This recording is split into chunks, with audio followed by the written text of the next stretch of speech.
समस्त कहवा hallelujah praise the Lord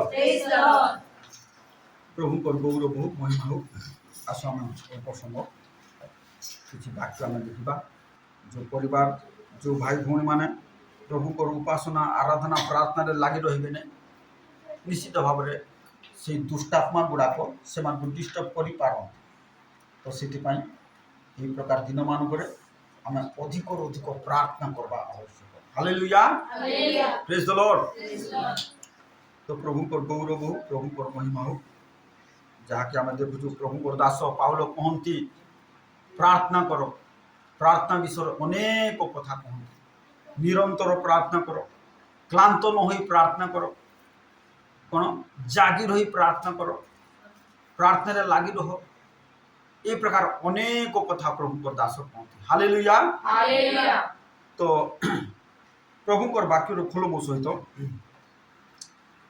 प्रेरित पुस्तक निकट को आस प्रेरित पुस्तक 16 अध्याय आम देखु प्रेरित पाउल प्रार्थनार विषय जहाँकि पाउल एवं शिला सहित कि प्रकार से उद्योगर सहित प्रार्थना कर देखा से सुसमाचार कार्य करू करू करू करू आसिले फिलिपी माकिदोनिया उड़िया लेखा माकिदोनिया फिलिपी बोली गोटे जगह को आसिले प्रभु तांको दर्शन देले कौन के जने पढ़ी देख 16 अध्याय 9 पद रहिले पढ़ी पढ़ी देख 16 हाँ रात्रि काल रे पाउल गोटे दर्शन पाइले कौन पाइले कहा ठारो प्रभु को ठारो गोटे दर्शन पाइले पाउल गोटे दर्शन पाइले कौन से दर्शन बोली लेखा अछि माकिदोनियार जणे लोक ठिया होई ताको विनती करी कहू अछि माकिदोनिया को पार होई आसी आम मान को उपकार करो बोलकर पाउल गोटे दर्शन पाइले प्रभु को ठारो गोटे दर्शन पाइले माकिदोनिया फिलिपी बोली गोटे जगह कौन सेठी गोटे दर्शन पाइले माकिदोनिया फिलिपीर जड़े लोक कहू अच्छी आस आज्ञा आमकर उपकार करो आमको साहाय्य करो आमको रक्षा करो बोलकर यही प्रकार दर्शन पाइले तो आपरे तुमको लिखा अछि से एही दर्शन पाइला परे आम्भे माने तत्क्षण माकिदोनिया को जीवा पई चेष्टा कलु कारण से मानक निकट रे सुसमाचार प्रचार करिबाकू ईश्वर आम मानक आह्वान करि अछंती बोली आम्भे माने बुझिलु तापर 12 पद सेठारु फिलिपी की गलु एहा माकिदोनिया रो सेही अंचल रे एक प्रधान नगर माकिदोनिया होची बड़ जगह से अंचल रो फिलिपी बोली गोटे जगह से फिलिपी को गलु तापर कोन गोटिए रोमियो उपनिवेश सेही नगर रे आम्भे माने केते को दिन रहिलु विश्राम भार रे आम्भे माने नगर द्वार रु बाहरी नदी कूल को गलु सेठारे प्रार्थनार स्थान अछि बोली आमे माने मने कलु आ कोन प्रार्थना करिबा को बोले सेठी प्रचार कले अनेक दिन रहिले आर कोन से मान प्रार्थना करिबा को बोले के ताको पठाइले प्रभु पठाइले केंती कर पठाइले दर्शन देकर पठाइले किंतु कोन हला से जगह रे बहुत मारो खाइले कोन प्रभु पठाइले किंतु बहुत माड़ खाइले प्रभु पठाइले कौन तांकर सेवा कार्य कष्ट उठेबा को पड़ो निंदा सहबा को पड़ो माड़ खाइबा को पड़ो कष्ट सहबा को पड़ो मतलब प्रभु को सेवा कर पार ख्रीस्टियान हो पार सब ख्रीस्टियान मान भी स्वर्ग को जी भी ग्यारंटी ना मधुआ गंडुआ चोर पटका ख्रीस्टियान मान भी अच्छा से माने जीवे नहीं किंतु जो माने प्रभु को क्रूस को बहन करेंगे से माने का स्वर्ग राज्य पाई मनोनीत मिराकल हेबो कौन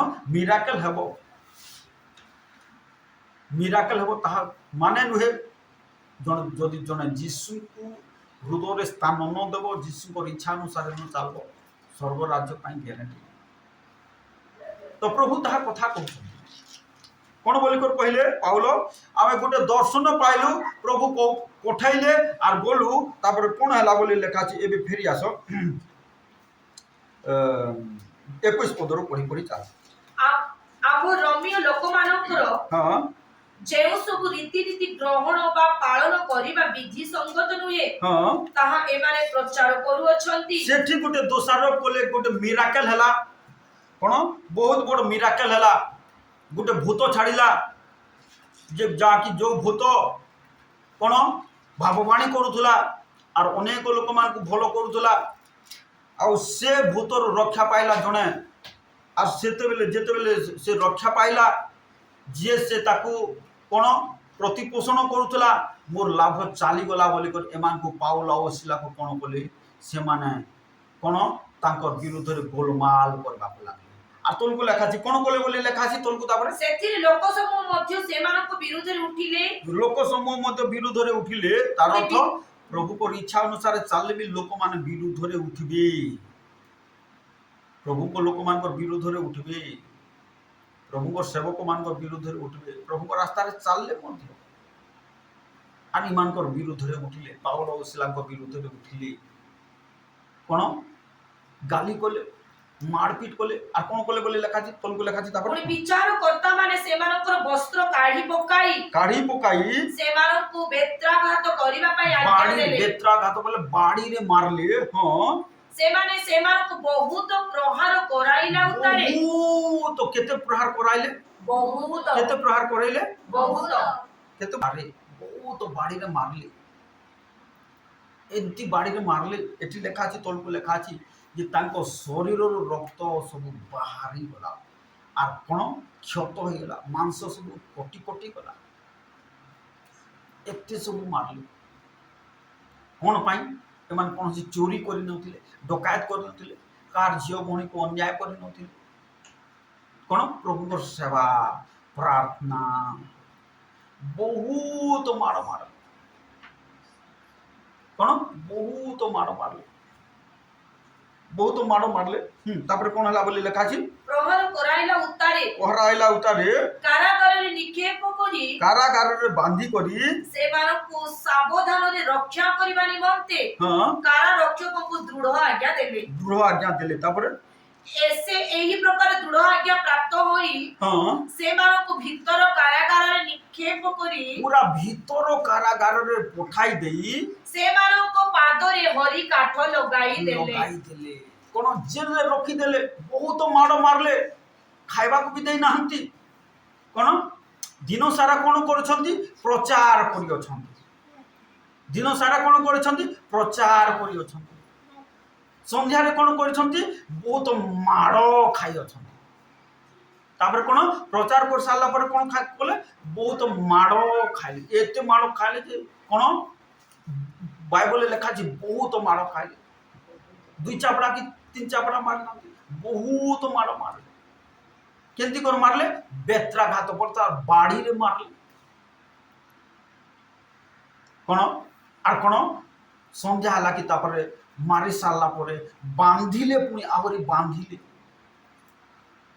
আর বাঁধি ଦେଇକରି ପୁଣି କ'ଣ ଖୋଲା କରି ରଖିଲେ ନାହିଁ ଜେଲ ଘରେ ଭିତର ଜେଲରେ ରଖିଦେଲେ କ'ଣ ଜେଲରେ ରଖିଦେଲେ ସନ୍ଧ୍ୟା ହେଇଥିବ 8ଟା 9ଟା କ'ଣ କିଛି ଖାଇବାକୁ ଦେଲେ କ'ଣ ଏପଟେ ମାଡ଼ ଖାଇଛନ୍ତି କିନ୍ତୁ କିଛି ଖାଇବାକୁ ଦେଲେ ନାହିଁ ପୁଣି ହାତ ଗୋଡ଼ ବାନ୍ଧି ଦେଇଛନ୍ତି ଆଉ ପାଉଲଙ୍କ ସଙ୍ଗରେ ଅଛନ୍ତି ଶିଲା ଆଉ କ'ଣ ଏମିତି ରାତି ହେଲା 9ଟା 10ଟା ହୋଇପାରେ ଶିଲାଙ୍କର କ'ଣ ଆଖି ଟିକେ ଲାଗିଯାଇଥିବ ଗଡ଼ିଥିବେ ସେମାନେ আর কোন হল এই সময় পাউল মনে পকাইলে যে চিঠাও সে লিখিলে নিরন্তর প্রার্থনা কর ক্লান্ত নহি প্রার্থনা কর জাগি রহি প্রার্থনা কর কোন সে প্রেরণা যেতবেলে আসিলা কোন রাতি 12টারে কাহি মধ্যরাত্রে বলে লেখা আছে রাতি 12টাରେ ପାଉଲ ଉଠିଲେ। ପଢି ଦେଖ ଟିକେ। କିନ୍ତୁ ପ୍ରାୟ ହଁ ମଧ୍ୟରାତ୍ରରେ ପାଉଲ ଓ ଶିଲା ଈଶ୍ୱରଙ୍କ ନିକଟରେ ପ୍ରାର୍ଥନା ଓ ସ୍ତବଗାନ କରୁଥିଲେ। ଈଶ୍ୱରଙ୍କ ନିକଟରେ ପ୍ରାର୍ଥନା ଓ ସ୍ତବଗାନ କରୁଥିଲେ। ହାଲେଲୁୟା। ହାଲେଲୁୟା। କଣ ମଧ୍ୟରାତ୍ରରେ କଣ ଖାଇବାକୁ ଦିଆଯାଏ ନାହିଁ, ଏପଟେ ଭୋକରେ ଶୋଷରେ କଣ ଦିନ ସାରା ପ୍ରଚାର କରିଛନ୍ତି, ଉପର ବାଲା ଜବରଦସ୍ତ ମାଡ଼ ଖାଇଛନ୍ତି, କୌଣସି ଜଳଖିଆ ନାହିଁ, ଟିଫିନ ନାହିଁ, ଲଞ୍ଚ ନାହିଁ କି ଡିନର ନାହିଁ, କଣ ଏତେ ମାଡ଼ ଖାଇଛନ୍ତି, ତାଙ୍କୁ ବାନ୍ଧି ଦିଆଯାଇଛି, କଣ ବାନ୍ଧି ଦିଆଯାଇଛି କରୁଛନ୍ତି। କଣ ଶିଲା ଶୋଇ ପଡୁଛନ୍ତି, ହୋଇପାରେ କଣ ଶୋଇବାକୁ ମଧ୍ୟ ଜାଗା ନେଇ ତଥାପି ତଳରେ ଗୋଟେ କଣ ଗଡ଼ି ପଡ଼ିଛନ୍ତି। କେତେବେଳେ ଠିକ 12ଟା ବେଳେ ମଧ୍ୟରାତ୍ରରେ ପାଉଲଙ୍କୁ ପ୍ରଭୁ କହିଲେ ପ୍ରାର୍ଥନା କର, ପ୍ରାର୍ଥନା କର। କଣ କାହିଁକି ସେ ଅନେକ ଚିଠା ଲେଖିଛନ୍ତି, ସେଥିପାଇଁ ଜାଗି ରହି ପ୍ରାର୍ଥନା କର, କ୍ଳାନ୍ତ ନ ହୋଇ ପ୍ରାର୍ଥନା କର, ସର୍ବଦା ପ୍ରାର୍ଥନା କର, ନିରନ୍ତର ପ୍ରାର୍ଥନା କର। ଆଉ ଯେତେବେଳେ ପ୍ରଭୁ କହିଲେ ପ୍ରାର୍ଥନା କର, କଣ ପାଉଲ ଆରମ୍ଭ କଲେ ହାଲେଲୁୟା ହାଲେଲୁୟା। ତାପରେ କଣ ଶିଲାକୁ ଉଠେଇଲେ, ଶିଲା ଭାଇ ଉଠ, କଣ କରବା ଆଜ୍ଞା, କଣ କରବା? କଣ ପାଉଲ କହିଲେ ପ୍ରାର୍ଥନା କରିବା। ଆମେ ହେଲେ ତାଙ୍କ ଶରୀର କଣ ପ୍ଲାଷ୍ଟିକର ଶରୀର ଥିଲା କି?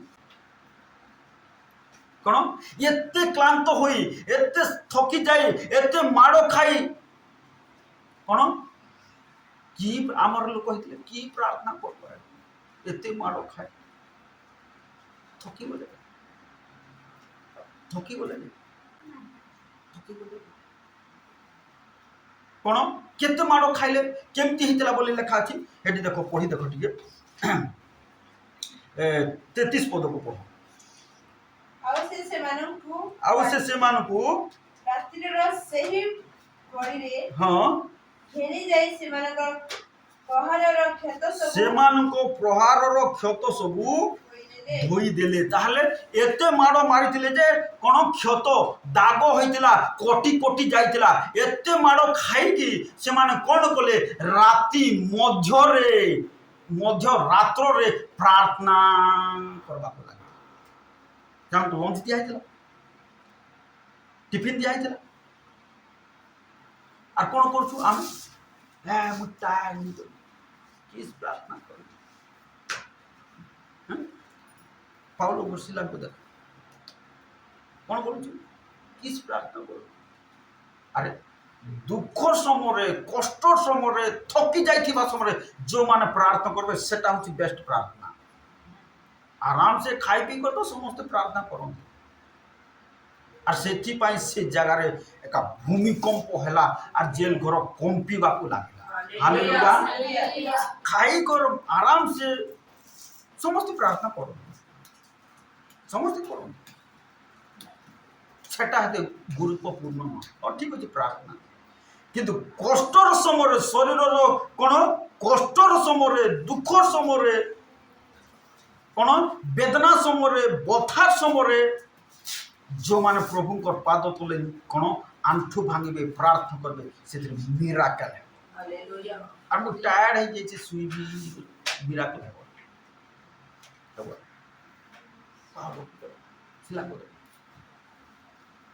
କଣ ଦିନ ସାରା ପ୍ରଚାର କରିଅଛନ୍ତି, କାହିଁକି ପ୍ରଭୁ କହିଲେ, ପ୍ରଭୁ ପଠେଇଲେ, ସେଥିପାଇଁ ଆସିଲେ, ଆଉ ପ୍ରଚାର କରିଅଛନ୍ତି। କଣ ମିରାକଲ ବି ହେଇଛି, ପ୍ରଭୁ ସାହାଯ୍ୟ କରିଛନ୍ତି। କଣ ସନ୍ଧ୍ୟାରେ ଏତେ ମାଡ଼ ଖାଏ, କଣ ମାଡ଼ ଖାଏ, ଥକି ଯାଇନାହାନ୍ତି, କୋଉ ମଲମ ଲଗେଇ ନାହାନ୍ତି, କୋଉ ଅଏଣ୍ଟମେଣ୍ଟ ଲଗେଇ ନାହାନ୍ତି, କିଏ ଦେବ? କିନ୍ତୁ କଣ କଲେ, ହାରି ଯାଇନାହାନ୍ତି, ସେମାନେ ପ୍ରାର୍ଥନା କଲା। ଶିଲା ହୋଇପାରେ ତାଙ୍କର ଆସିଷ୍ଟାଣ୍ଟ ଟିକେ ଗଡ଼ି ପଡ଼ିଥିବେ, ଶିଲାକୁ କହିଲେ ଉଠ ଭାଇ ଶିଲା, କଣ କରବା ଆଜ୍ଞା, ପ୍ରାର୍ଥନା କରବା। ଆଉ ସେମାନେ ପ୍ରାର୍ଥନା କରବା।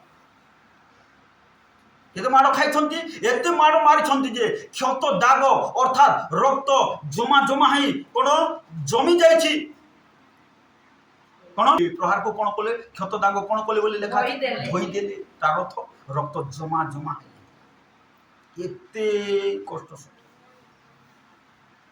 ଆଉ କ'ଣ କଲେ, ସେମାନେ ଛାଡ଼ିଲେନି ପ୍ରାର୍ଥନା କରିବା।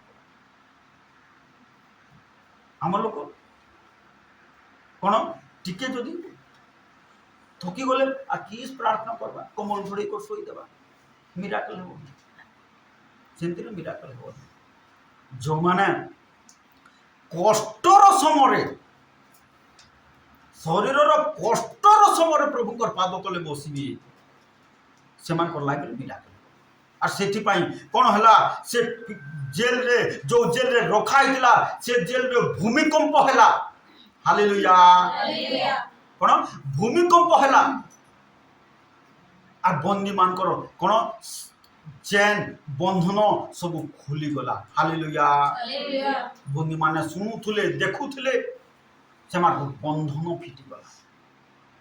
ଆମମାନଙ୍କର ପ୍ରାର୍ଥନା ସେହି ପ୍ରକାର ହେଲା। ସେହି ପ୍ରକାର ଯେଉଁ ବିଶ୍ୱାସୀ ମାନଙ୍କର ପ୍ରାର୍ଥନା ହେବ, ସେମାନେ ଆଶ୍ଚର୍ଯ୍ୟ କାର୍ଯ୍ୟ ଦେଖିବେ। ବୁଝୁ ମୁସ୍କାନ, ଶୈତାନ କହିବ ଏ ଥକି ଗଲୁଣି, କହୁଛି ଥକି ଗଲୁଣି, କମଲ ଘୋଡ଼େଇ କରି ଶୋଇବ। ସେଟା ଶୁଣିଲେ ମିରାକଲ ହେବ।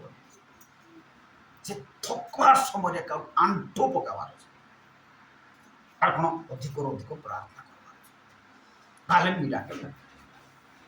ପ୍ରଭୁ ତାହା କଥା କ'ଣ, ସେଥିପାଇଁ ପାଉଲ କ'ଣ ଯେତେବେଳେ ଗଲେ କରନ୍ଥୀୟ ମଣ୍ଡଳୀକୁ, ସେ ସାକ୍ଷ୍ୟ ଦେଲେ, ଭାଇମାନେ କ'ଣ ମାକିଦୋନିଆକୁ ଯାଇଥିଲି, ସେଠି ପ୍ରଚାର କଲି, ଏତେ ମୋତେ ମାଡ଼ ମାରିଲେ, ଏତେ ମୋତେ ମାଡ଼ ମାରିଲେ, ତଥାପି ମୁଁ ପ୍ରଚାର କଲି, ପ୍ରାର୍ଥନା କଲି, ଆଉ ସେଠିରେ ଜେଲରେ ଭୂମିକମ୍ପ ହେଲା, ଏମିତି ମିରାକଲ ହେଲା, ବନ୍ଦୀମାନେ ଖଲାସ ହେଇଗଲେ, ବନ୍ଦୀମାନଙ୍କର ବନ୍ଧନ ଛିଣ୍ଡିଗଲା। ଜଣେ ପଚାରିଲା, ଆଜ୍ଞା କାହିଁକି ଏତେ ମାଡ଼ ଖାଇଲ ଆଜ୍ଞା? ପଚାରବାର ପାଉଲ କହିଲେ, ବାବୁରେ ତୁମେ ଜାଣିନ ରେ, କ'ଣ ପ୍ରଭୁଙ୍କର ପ୍ରେମ, 2 Corinthians 5:14 ଲେଖାଯାଏ, ପ୍ରଭୁ ଖ୍ରୀଷ୍ଟଙ୍କର ପ୍ରେମ ମୋତେ ଅଧିକାର କରି ବସରେ ଚଲଉଅଛି, ସେଥିପାଇଁ ମୁଁ ଏତେ ମାଡ଼ ଖାଇଲି। କାରଣ ଖ୍ରୀଷ୍ଟଙ୍କ ପ୍ରେମ ଆମ୍ଭମାନଙ୍କୁ ବସରେ ରଖି ଚଳାଉଛି, ଅଧୀନରେ ରଖି କରି ଚଲଉଛି, ଜବରଦସ୍ତ କରି ଚଲଉଛି ସେ ପ୍ରେମ। ସେଥିପାଇଁ ମୁଁ ବାସୁରି ପାରୁନାହିଁ, ଆର ଏତେ ମାଡ଼ ଖାଇଲି ବୋଲି କହିଲେ। ସେଥିପାଇଁ ସେଇ ଅନୁଭୂତିରୁ ସେ କରନ୍ଥୀୟ ମାନଙ୍କୁ ଲେଖିଲେ, କ'ଣ 1 Corinthians 13 ଅଧ୍ୟାୟରେ ପ୍ରେମ ବିଷୟରେ ଖାଲି ଲେଖିଲେ। ପ୍ରେମ ପ୍ରେମ ପ୍ରେମ, ପ୍ରଭୁଙ୍କୁ ପ୍ରେମ କରିବା ଶିଖ, ପ୍ରେମ ବିଷୟରେ ଲେଖିଲେ। କାହିଁକି ସେମାନେ ପଚାରିଲେ, କାହିଁକି ଏତେ ମାଡ଼ ଖାଇଲ ଆଜ୍ଞା? କହିବାରୁ ଜାଣୁନ, ସେ ପ୍ରଭୁଙ୍କର ପ୍ରେମ ମୋତେ ଏକା ବାଧ୍ୟ କରୁଛି। ଆଜି ତୁମକୁ କ'ଣ କରୁଛି? ବାଧ୍ୟ। ଖାଇବା ପିଇବାଟା ବାଧ୍ୟ କରୁଛି, ଶୋଇବାଟା ବାଧ୍ୟ କରୁଛି, ଜବରଦସ୍ତ କରୁଛି। କେତେ ପ୍ରାର୍ଥନା କରିବେ ଶୁ, କାହିଁକି ନିଦ୍ରା ଜବରଦସ୍ତ କରୁଛି, ଖାଇବାଟା ଜବରଦସ୍ତ କରୁଛି। କେତେ ଭୋକରେ ରହିବୁ, ଖା। ଶାରୀରିକ ଅଭିଳାଷ ଜବରଦସ୍ତ କରୁଛି, ମଜା ମଜଲିସ୍, ଟିଭି ସିନେମା ଜବରଦସ୍ତ କରୁଛି। କେତେ କରୁଥିବୁ, ସିନେମା ଦେ। କ'ଣ ଆଜି ଯୁବା ଯୁବତୀ ମାନଙ୍କୁ ଜବରଦସ୍ତ କରୁଛି, କେତେ ଜଗେଇଥିବୁ, ଚାଲ ଧରିକର ପଲା। କିନ୍ତୁ ପାଉଲ କହିଲେ, ମୋତେ ବି ଜବରଦସ୍ତ କରୁଛି। କ'ଣ ଜବରଦସ୍ତ କରୁଛି ଆଜ୍ଞା? ଖ୍ରୀଷ୍ଟଙ୍କର ପ୍ରେମ, ଏଥିପାଇଁ ମୁଁ ଏତେ ମାଡ଼ ଖାଇଲି। আর সেই অনুভূতির 1 Corinthians 13 অধ্যায়ে করন্থীয় মণ্ডলীকে লিখলে, প্রেম প্রেম প্রেম করবা শিখ, প্রেম করবা শিখ, প্রেম করবা শিখ, সে প্রভুকে প্রেম করবা শিখ। যে পুଅ ଝିଅ ଘର ଦ୍ୱାର ସବୁକୁ ତ ପ୍ରେମ କରିବା ଜାଣିଛୁ, ପ୍ରଭୁଙ୍କୁ ପ୍ରେମ କରିବା ଶିଖ। ଶେଷରେ କହିଲେ, ଯିଏ ଯଦି 1 Corinthians 16 ଅଧ୍ୟାୟ 22 ପଦରେ, ଯିଏ ଯଦି ପ୍ରଭୁଙ୍କୁ ପ୍ରେମ ନ କରେ ଶାପଗ୍ରସ୍ତ ହେବ। ହାଲେଲୁୟା। ପ୍ରଭୁଙ୍କର କାହିଁକି, ଯିଏ ଯଦି ପ୍ରଭୁଙ୍କୁ ପ୍ରେମ କରିବ, କଷ୍ଟର ସମୟରେ ସେ ପ୍ରାର୍ଥନା କରିବ, ନହେଲେ କରିପାରିବ। ଆମେ ପ୍ରାର୍ଥନା କରୁଛୁ, ଯଦି ନିଦ ଲାଗଲା ଯାଇକରି ମୁହଁ ଧୋଇକରି ଆସିକରି ଆଉଥରେ ଆମେ ପ୍ରାର୍ଥନାରେ ବସଛୁ କି ନାଇଁ? ବସଛୁ ନାଇଁ? କେମିତି ସସ୍ମି আমি প্রার্থনা করছু করছু নিদ লাগলা আউ থরে মুহ ধুই করে আসি করে প্রার্থনারে বসছু কমল ঘোড়েই করে ফ্লাট ଆଉ ଦେଖ କ'ଣ ଦେଖ ନା ତାଙ୍କର ପ୍ଲାଷ୍ଟିକ ଶରୀର ଥିଲା ଜାଣୁ ସେତେବେଳେ ମିରାକଲ ହୁଏ କେତେବେଳେ ମିରାକଲ ହେବ ଯେତେବେଳେ ଶରୀରରେ କଷ୍ଟ ଅଛି ସେ କଷ୍ଟର ସମୟରେ ଯେଉଁମାନେ ପ୍ରଭୁଙ୍କର ପାଦ ତଳେ ବସିବେ କଷ୍ଟର ସମୟରେ ଅଭାବର ସମୟରେ ଯେଉଁମାନେ ଦାନ ଦେବେ ସେମାନଙ୍କର ଲାଇଫରେ ମିରାକଲ ହୁଏ ନହେଲେ ହେବ ନାହିଁ ସେମିତି ତ ସମସ୍ତେ ପ୍ରାର୍ଥନା କରନ୍ତି ଚୋରମାନେ ବି ପ୍ରାର୍ଥନା କରୁଛନ୍ତି ଖ୍ରୀଷ୍ଟିଆନ ଚୋରମାନେ ବି ପ୍ରାର୍ଥନା କରୁଛନ୍ତି କ'ଣ ବୋଲେ ଆଜି ଯିବି କୋଉଠି ଗୋଟେ ତାଲା ଖୋଲି ଯୋଉ ମିଳି ଯୋଉ ସେମାନେ ବି ପ୍ରାର୍ଥନା କରୁଛନ୍ତି କ'ଣ ପ୍ରକୃତ ବିଶ୍ୱାସୀ ଯେ କଷ୍ଟର ସମୟରେ ପ୍ରଭୁଙ୍କର ପାଦ ତଳେ ଆଣ୍ଠୁ ପକାଇବ ପ୍ରାର୍ଥନା କରିବ ସେତେବେଳେ ମିରାକଲ ହେବ ହାଲେଲୁୟା କଷ୍ଟର ସମୟରେ କେତେବେଳେ ଶରୀରର କଷ୍ଟର ସମୟରେ ଯେତେବେଳେ ଶରୀର ଦୁର୍ବଳ ସେତେବେଳେ ଆହୁରି ପ୍ରାର୍ଥନା କର ଯେତେବେଳେ ଶରୀର ବଥା ହେଉଛି ଆହୁରି ପ୍ରାର୍ଥନା କର ଶୈତାନ ଲଜ୍ଜିତ ହେବ ୟାକୁ আর পারবি ନାହିଁ শয়তান লজ্জিত কষ্টর সমୟରେ କ'ଣ ତୁମର ଅଭାବର ସମୟରେ ପ୍ରଭୁଙ୍କୁ ଦେବା ଶିଖ ଲେଖା ଅଛି କି ହଁ ଲେଖା ଅଛି ଖୋଲି ଦେଖ ଟିକେ ପ୍ରଥମ ବଂଶାବଳୀକୁ କର ପ୍ରଥମ ବଂଶାବଳୀ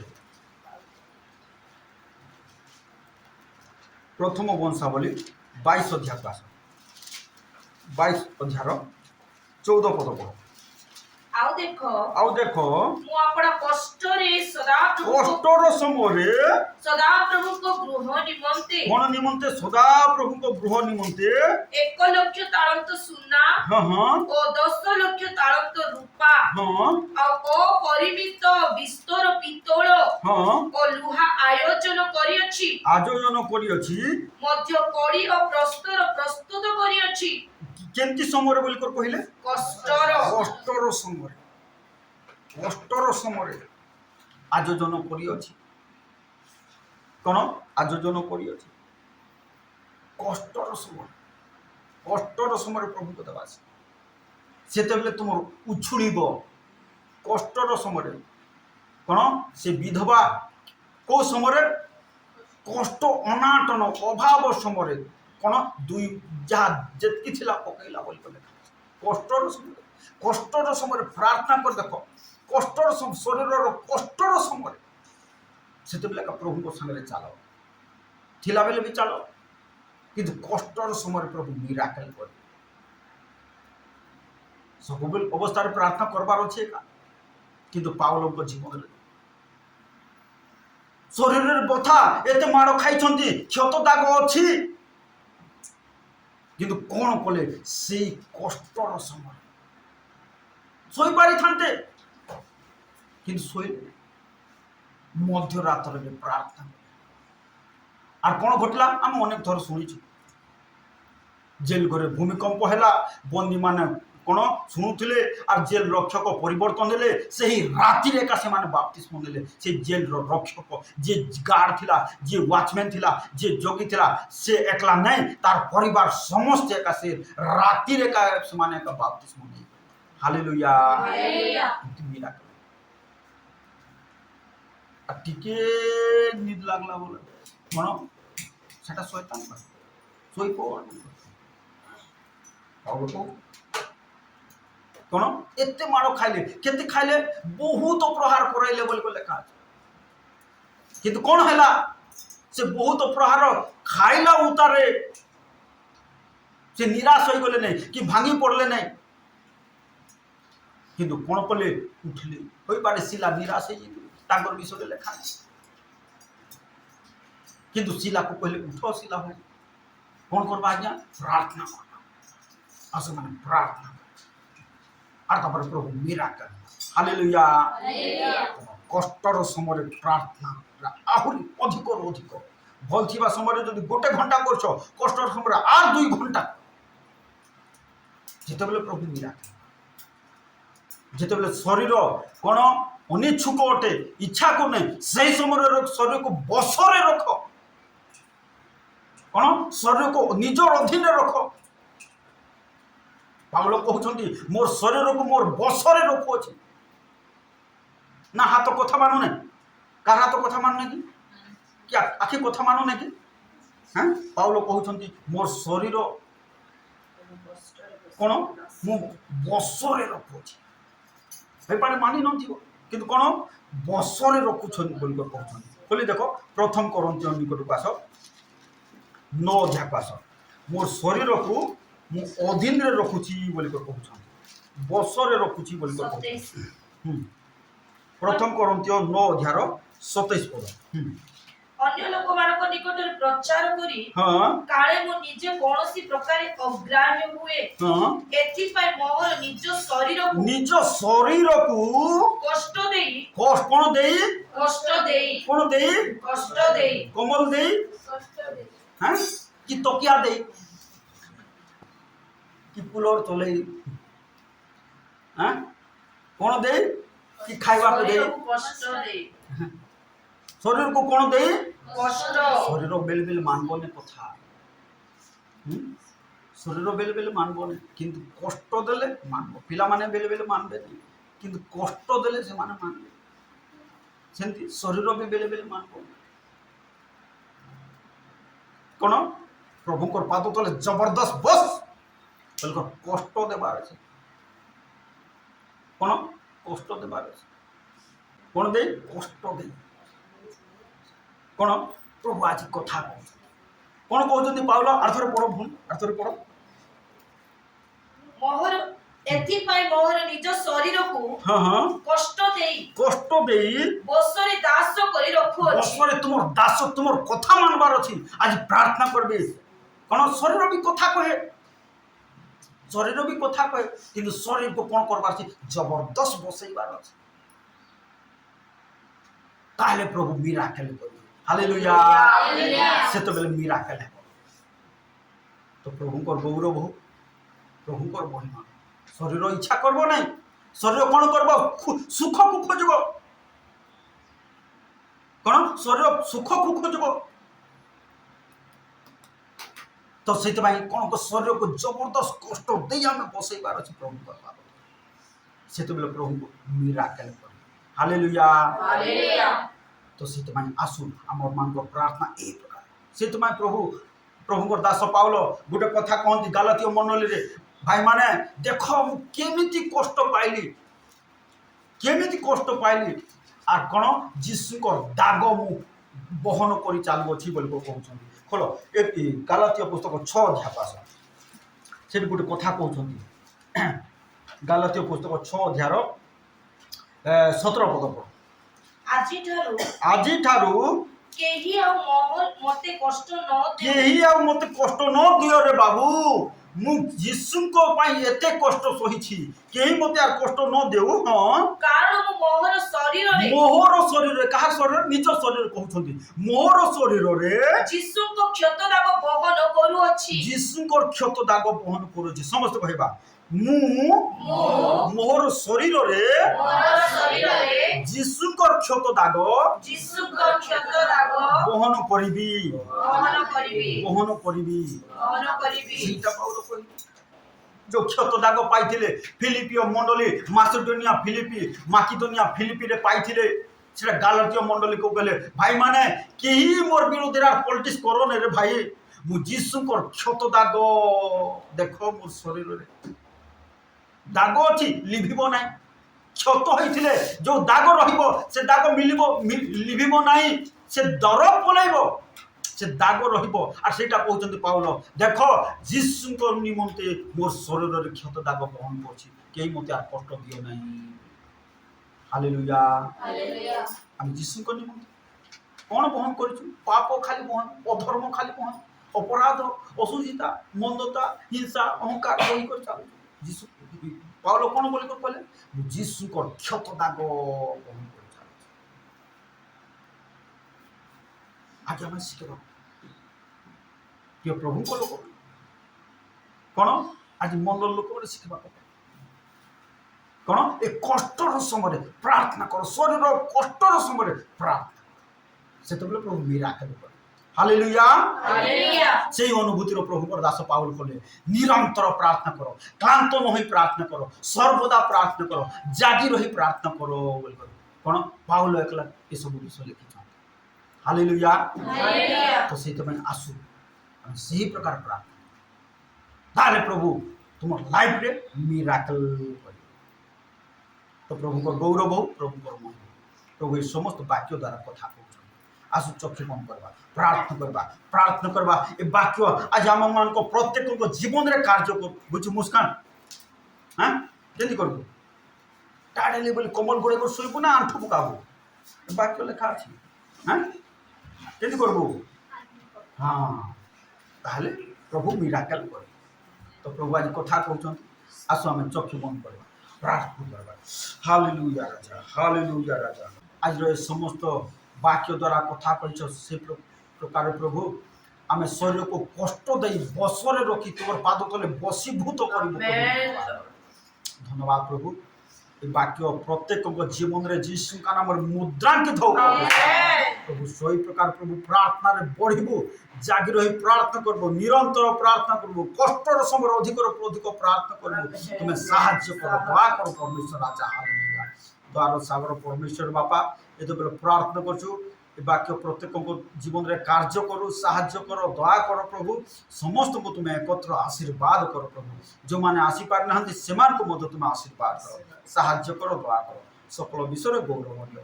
ନିଶ୍ଚୟ ଆମର ପ୍ରାର୍ଥନା ଶୁଣୁଛ ପ୍ରଭୁ, ଧନ୍ୟବାଦ ଦେଉଛୁ। ଯୀଶୁଙ୍କ ନାମରେ ପ୍ରାର୍ଥନା କରୁଛୁ, ଆମେନ୍।